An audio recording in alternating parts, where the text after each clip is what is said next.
waxaa jira dareen xooggan oo qaba in lagu kaltamo kursigan maadaama xaalado dagaal muddo 2 sano maamulkan ku belgaarka uu jiray lagu soo jireen in loo baahan yahay in ugu yaraan qof sool ka soo jeeda inuu hoggaanka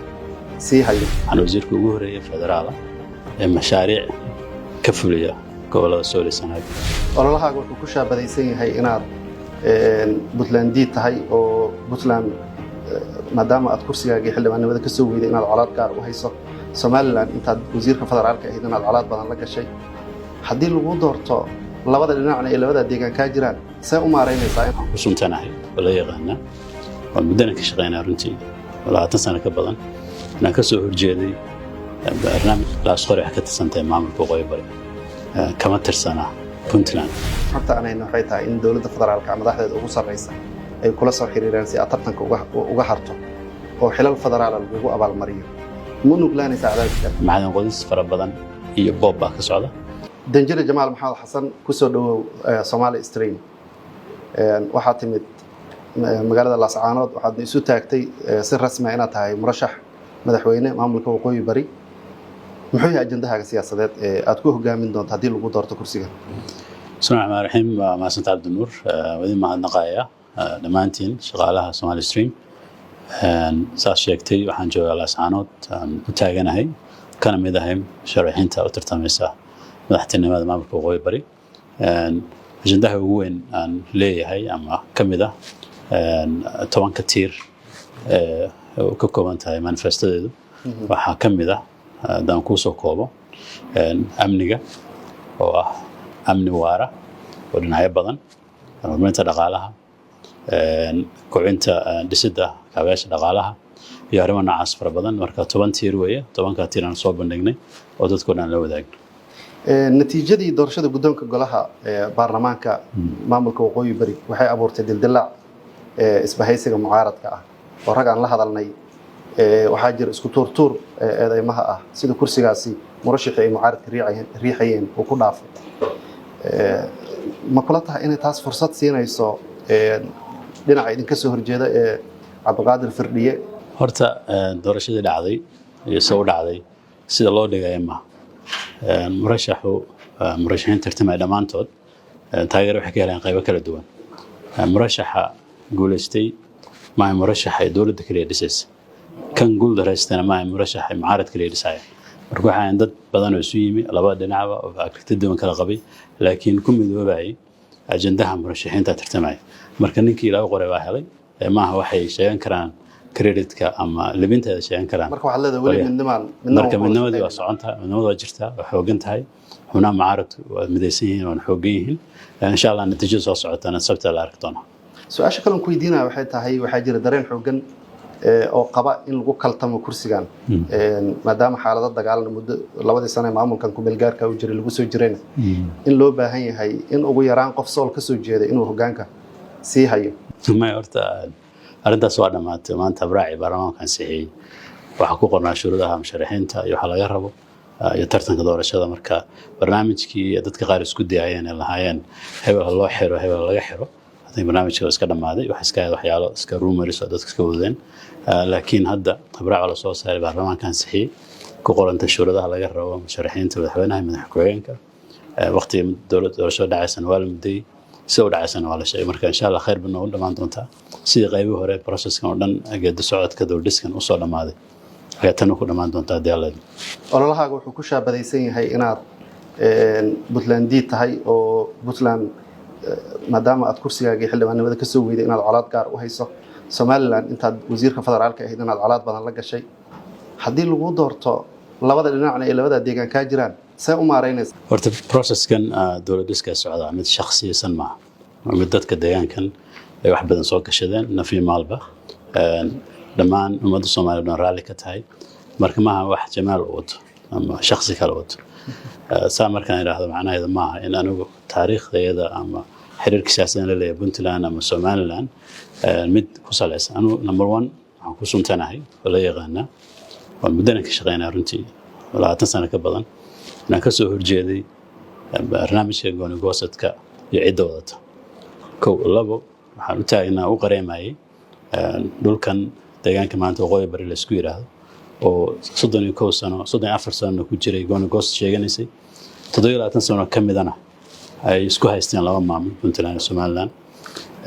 maamulka Puntland hadaan ku bilaabo salaam dadka Puntland waa dadkii halka soo gurmaday dad walaalo ah heloway waxa kaliya la isku hayaa waxa weeye maamulka hadda ka jira Puntland rejiimka hadda jooga siyaasadda ku dhaqmaayeen waa mid federaalka Soomaaliya diidan mid xoogsiga fara badan ee maanta deegaanada ku sugan yihiin mid aan runtii jiha wanaagsan ku socon marka aniga opposition ka soo horjeedo waxa weeye waa siyaasadda guracan ee waxba ka duwan ee goonigoostada oo sida khaladka loo wado kan dhinaca Somaliland goonigoosad bay ku dhawaaqeen 1990kii intii aan siyaasad ku jiray ka hor oo ka soo horjeeday intaan wasiirka hawaasa taariikhda tan ambassadorka hawaasa taariikhda arrimahaas oo dhan inta xelalkan soo hayo dhan waxaan ka dagaalamay oo u taagnaa in laga hortago dalka in la kala gooyo waxaana wasiirku ugu horeeyay federaal ah ee timaada deegaanada Sool iyo Sanaag ilaa burburkii 1990kii waxaana wasiirku ugu horeeyay federaal ah ee mashaariic ka fuliya gobolada Sool iyo Sanaag iyo waliba Cayn waxaana wasiirku ugu horeeyay federaal ah ee si cad oo public ah la yaqaan go'aanadiisa ugu adkaa qadeediisa ugu adkaa aan hal maalin ka leexan maamisana marka deegaankan iyo dadkan wax badan ma gashaday wax badan baan ka qabtay la xajaalana waga haysa ma iga dadka aaminsan maanta ima oo qayb qaado liska Britana meel kale ka dhac ama halkan dhinaca ka soo shaqay sanadka daba dhinaca kale ka shaqay hadba meel wardayma meeshii 20 sano ka hor lagu yaqaanay waan joogaa dadkii yaqaanay waagana waa fadhiyaan oo waa joogaan dad badan oo runtii nidaamka dowladda ka shaqeynayaan oo aan soo wada shaqeynayna waa jiraan marka labada group ama labadan dowlad goboleedka dhinacyada naga xiga ee Somaliland iyo Puntland waxaan u sheegeen meesha ay maanta ka dhar dowlad waqooyi bari la yiraahdo khariidada iyo xuduudaha la yaqaan dowladda federaalka aqoonsan tahay dadka deegaankan ay masiirkooda ka tashanayaan qofka u arkaan danahooda ka shaqeynayaan ay dooran doonaan hadaaleyno wala shaqeyn doono dowladda dalkana qayb weyn ka qaadanaysa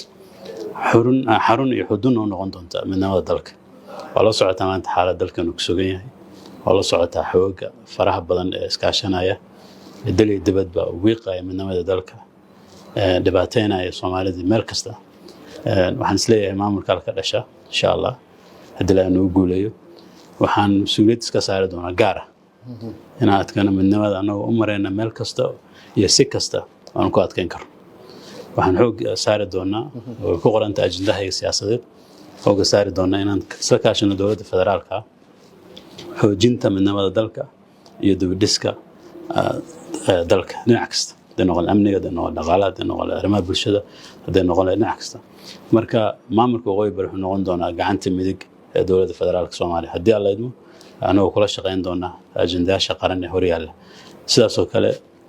maamulada dhinacyada naga xiga dadka walaalana reer Puntland waa la shaqeynaa oo soo dhaweynaa oo iskaashanayna sidoo kale waxaan ku waaninaynaa oo kala talinaynaa maamulka hadda jooga inay wax la qabsadaan dowladda federaalka inay ka dhaafaan dadka reer Puntland inay koonaha ku hayaan oo ay ka reebaan mashaariicda horumarineed iyo siyaasadda dalka socota haddii wax diidan yihiin hala wadaagaan hala fariisteen hadooda fariisto laakiin maaha inaad tiraahdo talana yeeli maayo talana qaadan maayo waxaan garab siinayaa adiga iyo gudoomiyaha hore baarlamaanka Puntland Abwaan Cabdirashiid oo deegaanka Sanaag laga soo doorto halkan aad ku sugantihiin meesha doontaanba kaga jiray waxaad rabtaan in maamulkan uu dhismo oo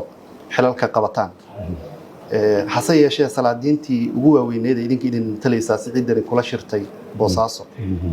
ma iska warqabtaan salaadiintaas mise idinkaan ka warqabin deegaankiina iyo odayaashiina halkan waxa ka socda process siyaasadeed nidaam dowladis siyaasad ah baa ka socda dhaqanku waa ka duwan yahay dhaqanku deegaanku doonaba tegi karaan Boosaasana dadka waa degan yihiin deegaamada Puntland waa degan yihiin dhaqanku meel walba tegi kara macnaheedu ma aha haddii la kulmeen maamulka Puntland inay kan ka soo horjeedaan ma marka anagu si guud dadka reer waqooyi bari dadka reer Sanaag iyo Highland barnaamijka dowladiska 100% isku raacsan laba sababoodba 31 sano 27 sano la isku haystay maamulka deegaanka waxa ku calaamadsan xal dispute area meel lagu muransan mashaariic horumarineed lama keenin karin waaweyn waxyaalo fara badan oo dadka Soomaalida helayeen ama gobolada dhinacyada ka xigeen ma heli karin oo og yihiin dhibaatada oo Soomaaliyeed marka qof maanta mas'uul ah reer sool reer sanaaga maxaylaana oo ka hor iman kara mashruucan oo si bareer uga hor iman kara oo diidi kara wayri waxaan ku qaasi karaa dadkaas dad aad u yar percentage aad u yar oo siyaasiyiin u badan ama dad dana shakhsiya leh laakiin dadka si guud deegaanku waa taageersan yihiin ka baxaan mugdiga iyo barti madoobeeda saarneed dhowr iyo 30 sano waxaa jira xogo aan helnay oo sheegaya in dekada Laas Qoray oo maamulkan laftiisa uu ku tashanayo horumarinteeda iyo manaafacaadsigeeda inay jiraan dadaallo Puntland ay rabto inay dekadaasi kula wareegto laguna dejiyo ciidamada imaarada halkaas waxaynu ku soo beegmaysaa xilli dhismaha maamulkan uu dardar galay sidaad u aragtaa deegaankan waa deegaan ku taabanaya adiga oo hadda halkan aad ku joogtay inaad la tasho doorasho ku gasho wararka waa maqalay waan ka warhaynaa saad la socotaan hadda ku sheegana Laas Qoray ka tirsantay maamulka Waqooyi Bari kama tirsana Puntland marka wax kasta isku dayaan sameeyaan insha Allah waa ka daba tegaynaa doorashada iyo hawshan marka noo dhamaataan ku barnaamijka noo dhamaadana go'aan ku saari doona dawladda laakiin kala tag loo dhan yahay Puntland iyo ay ka heshiiyeen bahda dhaqanka ee Sool iyo Sanaag ma jiro ilaa waa arrin siyaasadeed waa xadgudub lagu xadgudbay deegaanka Waqooyi Bari Soomaaliya kama tirsana Laas Qoray Puntland saasina dowladda federaalka ugu aqoonsan tahay mana hirgalayaan mashaariicda ay rabaan inay ka fuliyaan deegaanka kaliya maaha inay soo degaan ciidamada imaaraad iyo waxaas